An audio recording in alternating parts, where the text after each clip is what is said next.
শুধু স্ত্রীর সাথে খারাপ ব্যবহার করার কারণে কিয়ামতের ময়দানে আল্লাহ পাক হাজার হাজার স্বামীদেরকে আল্লাহ পাক জাহান্নামের মধ্যে ঢুকিয়ে দেবেন। কিয়ামতের মাঠে যদিও তাদের অনেক আমল ছিল, নামাজ ছিল, রোজা ছিল, তাদের আমল নামে হজ ছিল, যাকাতের মতো সওয়াবও তাদের আমল নামে ছিল, কিন্তু স্ত্রীর হক না আদায় করার কারণে, স্ত্রীর সাথে খারাপ ব্যবহার করার কারণে আমার আল্লাহ পাক কিয়ামতের মাঠে তাদের ঠিকানা করে দিবে জাহান্নাম। আল্লাহ পাক ওই সমস্ত স্ত্রীগুলোকে ডাক দিবেন, ডাক দিয়ে বলবেন, বলো তোমার স্বামীর সম্বন্ধে তোমার কোনো অভিযোগ আছে?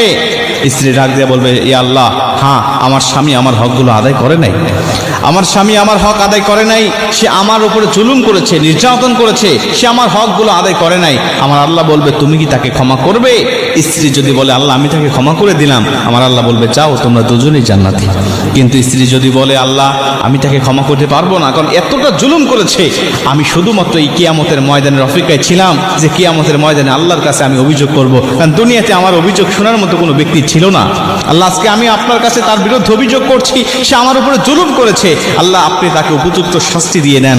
আমার আল্লাহ পাক তখন ওই স্বামীকে ঠেকিয়ে দিবেন, বলবেন, না, তোমার জন্য জান্নাত যাওয়া যাবে না, তোমার জন্য জাহান্নাম ওয়াজিব হয়ে গেছে, কারণ তুমি বান্দার হক নষ্ট করেছো, তুমি তোমার স্ত্রীর হক নষ্ট করেছো, তোমার স্ত্রী ক্ষমা করবে না যতক্ষণ, তোমাকে জান্নাতে ঢুকতে দেব না ততক্ষণ। কিয়ামতের ময়দানে এরকম ভাবে আল্লাহ পাক প্রতিটা স্ত্রীর কাছ থেকে আল্লাহ পাক সাক্ষ্য নেবেন। আমরা অবশ্যই চেষ্টা করবো স্ত্রীর হকগুলো আদায়